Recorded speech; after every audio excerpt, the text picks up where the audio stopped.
안녕하세요. 바이게 경제 이야기입니다. 오늘은 지난 시간에 이어서 펀드 투자의 펀드 투자의 본질, 그 두 번째 시간입니다. 펀드란 무엇인가? 자, 한 걸음 들어가도록 하겠습니다. 펀드 투자 그 본질은 세 개로 나누어 진행한다 그랬죠? 자, 지난 시간에 펀드 투자의 필요성 봤고요. 이번 시간에 펀드란 무엇인가를 살펴보겠습니다. 그리고 다음 시간에 펀드 투자 관리의 비법에 대해서도 보도록 하겠습니다. 자, 그러면 펀드란 무엇인가를 들어가기 전에 지난 시간 펀드 투자의 필요성에 대해서 봤었는데요. 그거를 간단하게 보고 지나가도록 하겠습니다.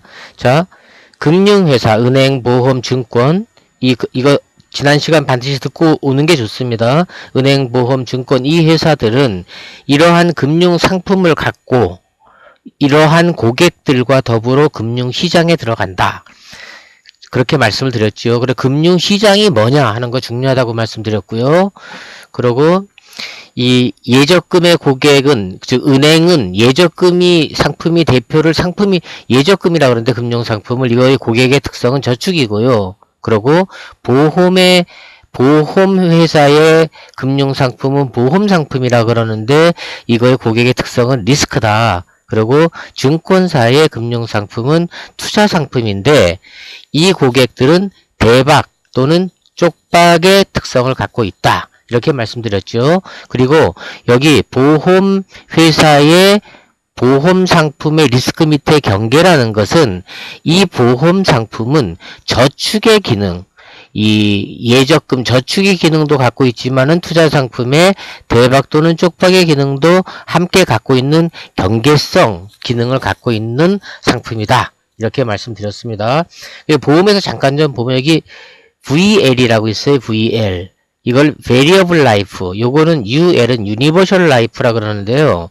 이 Universal Life는 입출금이 자유로운 거고요. Variable Life는 변액보험이라고 들어보셨죠? 이게 Variable Life입니다.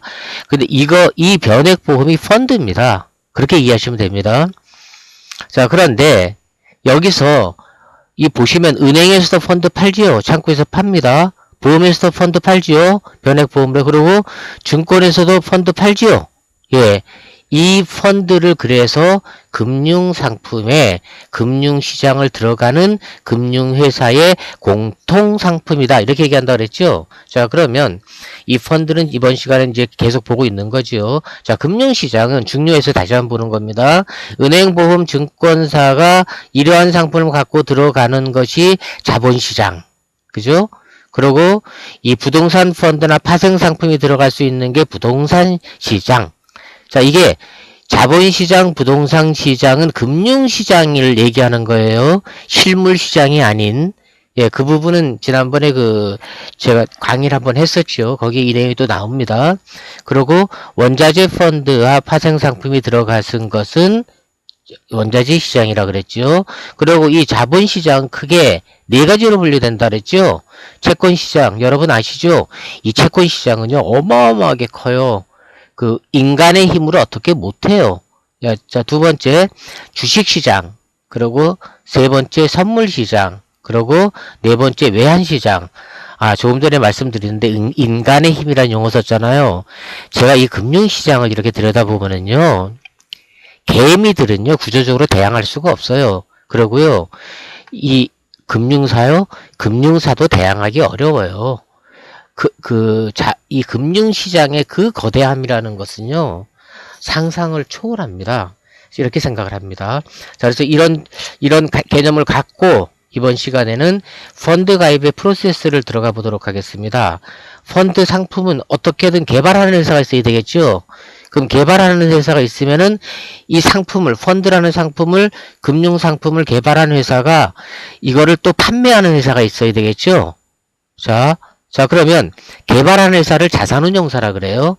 그리고 판매하는 회사를 금융회사가 뭐가 있다 그랬죠? 은행, 보험, 증권사가 있다 그랬죠? 그 은행, 보험, 증권사에서 파는 펀드 상품은요, 은행, 보험, 증권사에서 개발한 게 아닙니다. 자산운용사에서 개발한 겁니다. 여기서 중요한 게 있어요. 이 펀드가요, 사모펀드도 있고 공모도 있고 막 이런데요. 가능하면은요. 이 금융회사에서 파는 걸 가입하도록 하세요. 그게 적법한 겁니다. 물론 사모도 금융투자협회로부터 적법하게 받을 거예요. 하지만 리스크가 다릅니다. 그래서 일반적인 투자를 하시는 분들은 이 상품이, 이 펀드가 어느 자산운용사에서 개발됐냐를 확인을 하시고, 그 다음에 어느 금융회사, 보험사, 증권사, 또 은행, 어느 금융사에서 판매하는지를 확인하는 게 아주 중요합니다. 그리고요, 이거 어떤 사람들은요, 이 펀드를 갖고 와서요, 어떤 금융 다단계처럼 팔아요. 근데 그런 거 절대로 현혹되시면 안 됩니다. 하여튼, 금융 상품을 갖고 와서 과도한 이익을 낸다고 무조건 이렇게 얘기하는 거는 다 사기로 보셔야 됩니다. 따라서, 펀드에서는 반드시 개발사는 어떤 자산운용사냐, 그리고 판매회사는 어떤 금융회사냐, 어떤 보험사냐, 어떤 은행이냐, 어떤 증권사냐는 걸 반드시 아셔야 됩니다. 확인을 하셔야 됩니다. 그러고 나서 그 다음에 뭐가 있죠? 권유자가 있죠. 예, 권유자 반드시 있어요. 은행에는 창구 직원이 권유자지요. 그리고 증권사는 증권사의 객장의 직원하고 또 펀드 권유 대행도 있죠. 그리고 보험사는 FC라는 설계사들이 있죠. 예, 그 사람들이 자격을 갖고 있는 겁니다. 펀드는 반드시 자격이 있는 사람한테 구입하세요. 다시 한번 강조합니다. 자, 그리고 그 다음에 펀드를 구입을 여러분들이 하시는 거죠. 근데 펀드의 구입은 어떻게 구입하는 거예요? 자기 책임하에서 하는 거예요. 이게 펀드의 가입입니다. 그런데 이 펀드는요, 예금보호자법에 적용을 안 받아요. 우리가 은행이나 보험사가 망하면 5천만 원 한도로 보상을 받지요. 보장을 받잖아요. 망해도. 하지만 이거는 그렇게 하지 못합니다. 그래서 이 펀드 구입자에 대해서는요, 뭐가 있나 하면은 관리사가 있어요. 그러니까는 개발사나 판매사도 이제 있지만 이 펀드를 관리하는 회사들이 또 따로 있어요. 그래서 이거를 분산 관리합니다. 왜? 망하는 걸 방지하기 위해서. 또 그 망하는 거를 방지하기 위해서 확인하라고 뭐가 나오나 하면은 투자 설명서가 나옵니다. 그래서요, 이 펀드는요, 중요한 게 적법성과 자기 책임, 그리고 투자 설명서. 아주 중요합니다. 이거 아시면 여러분들 리스크 관리가 됩니다. 자, 그러면 펀드 관련 금융회사를 좀 더 자세히 들여다보도록 하겠습니다. 펀드는요, 분산 관리에 기본적으로 분산 관리를 하기 때문에 예금자 보호법의 적용은 받지를 않지만 구조적으로 망할 수 없는 시스템을 정부가 만들어 놓은 겁니다. 국가에서. 자, 그러면 분산 관리에서 가장 중요한 거는 판매회사죠. 그 자격을 보라 그랬죠. 자, 두 번째, 어떠한 펀드가 누구에 의해서 개발이 됐냐 하는 게 자산운용사라 그랬죠. 그리고 세 번째는 사무관리회사가 있습니다. 그리고 네 번째는 그 펀드를 신탁을 하는 신탁회사가 있어요. 그래서 이렇게 별도로 관리를 합니다. 자, 그래서 이 펀드의 판매는 은행과 보험과 증권이 이 금융회사가 판매한다 그랬죠. 그리고 실제 판매는 누가 해요? 유자격자가 판매하는 겁니다. 유자격자는 뭐예요?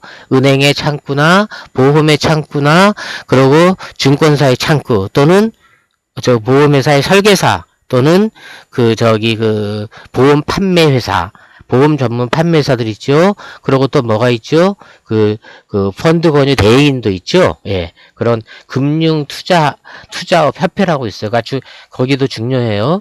자, 그리고 자산운용사는 펀드를 개발할 뿐만 아니라 펀드를 운용도 해줍니다. 자, 그리고 사무관리회사는 펀드를 관리하고 펀드가 실제로 지금 얼마인지, 그리고 이러한 펀드가 지금 수수료는 얼마나 띄어야 되고 이런 거를 여기 사무관리회사에서 다 해줘요. 수수료는 이제 여기서 볼 겁니다. 그리고 신탁회사는 이 펀드의 증권을 관리하는 회사입니다. 펀드를 신탁하고 증권을 보호하는 회사예요. 이렇게 분리되어 있습니다. 따라서 이 판매회사는 판매 보수와 판매 수수료. 왜? 자, 금융회사가 뭐라 그랬죠? 금융회사는 이쪽에 있는 자금을 가져다가 그 자금이 있는 곳에서 그 자금을 가져다가 자금이 필요한 곳에 준다 그랬죠. 그래서 그 중간에서 커미션, 수수료를 받는다 그랬잖아요. 그래서 이 수수료 내역을 지금부터 보는 겁니다. 그리고 자산운용사는 운영보수와 투자일인보수를 받고요. 그리고 관리회사는 사무관리보수를 받고요. 신탁회사는 수탁보수를 받습니다. 그럼 어떤 분이 이렇게 해요. 뭐야? 이런 거 다 띄면 나한테 남는 게 뭐야? 자, 근데 그 부분은요, 우리가 좀, 고민해야 될 부분인데요. 미국 같은 경우 보게 되면 이런 자문을 하고 이러면은 추가로, 이거 외에 추가로 자문 수수료도 내요. 근데 우리나라는 그런 거를 내지는 않습니다. 저는 이제 그 금융상품을 판매하는 사람이 아니고 금융상품을 개발을 한 전문가였어요. 그래서 우리나라에서는 이런 부분을 괜히 아까워해요. 쉽게 말해서 이런 거죠.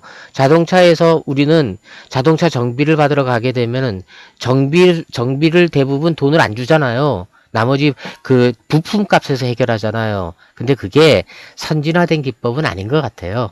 짧게 한번 말씀드리고요. 자, 그리고 이 판매 보수, 판매 수수료의 한 영역이 하나가 있고요. 그리고 이게 뭐예요? 전부 다 보수지요. 요 보수의 영역이 있어요. 자, 여기 판매 보수와 이런 일반 보수를 구분한 이유는 다음에 들어가 보겠습니다. 자, 이거 지금 왜 보는 거죠? 이 장표를요.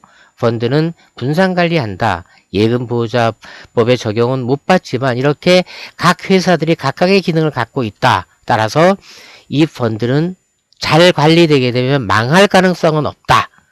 예, 망할 가능성은 세상에 없는 건 없죠. 뭐 인류가 종말이 내일 올 수도 있잖아요. 그게 아닌 이상 이 펀드는 망하지 않는다. 이렇게 이해하시면 될 거예요. 그런 대신에 우리가 이러한 보수를 금융회사에다가 내가 올린 수익에서 이런 거를 준다. 이렇게 이해하시면 되겠습니다. 자, 그러면 이 판매회사의 자격과 자산운용사가 펀드를 개발하는 근거는 반드시 확인하고 권유하는 사람도 자격이 있는지도 확인을 해야 된다. 이거 말씀드렸죠. 자, 그러면 그다음에 수수료와 보수에 대해서 살펴보겠습니다. 판매 보수, 판매 수수료 지난 시간에 봤죠. 아니, 앞장에서 봤죠. 그리고 보수 봤잖아요. 요 차이점은요. 판매 보수와 판매 수수료는요. 보수하고 차이점은요. 자, 판매 보수와 판매 수수료는 판매 보수는 매년 나가요. 판매 수수료는 딱 처음에 한 번 나갑니다. 이 나갈 때 선치냐 후치냐 이런 개념은 있죠. 그리고 보수는 어떻게 돼요? 보수는 일정산이에요. 일정산. 그리고 재보수 차감 후에 기준가를 산정합니다. 이 기준가 아주 중요해요. 이거는 다음 시간에 보도록 하겠습니다. 따라서 이 판매 보수와 판매 수수료는 뭐요? 권유자와 판매회사가 수입으로 챙기는 거죠. 그리고 이 보수는 뭐예요? 자산운용사와 사무관리회사와 신탁회사가 자기네 수익으로 챙기는 거죠. 자, 챙긴다는 표현이 너무 솔직하나요? 이 금융회사도 수입이 있어야 그 금융회사를 운영할 거 아닙니까? 그래서 이것이 이러한 금융회사의 수익이 된다. 이렇게 이해하셔야 됩니다. 근데 이것을 나쁘다 이렇게 이해하시면 혼자 하셔야 되는데 그거 쉽지 않습니다. 그리고 혼자 하는 게 뭐냐? 제가 아까 말씀드렸던 개인적으로 하는 계약 자유의 원칙에 의해서 사모펀드나 뭐 다단계 같은 거 하는 건데요. 그거 아주 위험합니다. 예. 특히 이런 권유자들이 자격증을 내세우면서 이런 은행이나 증권이나 보험사에 그 상품이 아닌 거를 팔 때는 무조건 조심하십시오. 자, 그 다음 그러면 펀드란 무엇인가에 대한 키메시지 전달합니다. 자, 첫 번째, 금융사는 공통으로 펀드를 판다 해요. 그죠? 은행, 보험, 증권사 똑같이 공통으로 펀드를 팔죠. 그리고 펀드의 상품 개발은 자산 운용사에서 한다. 이렇게 말씀드렸죠. 그리고 펀드는 각 금융회사별로 분산 관리를 한다. 따라서 망하지는 않는다. 하지만 예금자 보험법 적용은 받지 않는다. 자기 책임 하에서 해야 된다. 이게 중요하다 그랬습니다. 그리고 공모, 사모 등은 다 집합투자기구 맞지만은요, 미허가 펀드나 다단계 펀드 등 극히 조심하셔야 됩니다. 이거 잊지 마십시오. 이 금융 다단계에 빠지면은요, 처음엔 아주 달콤해요. 절대로 거기에 빠지시면 안 됩니다. 이상, 펀드 투자 그 본질에서 두 번째 시간 펀드란 무엇인가를 살펴보았습니다. 여러분 다음 시간에 뵙겠습니다. 이상 바이게 경제 이야기였습니다.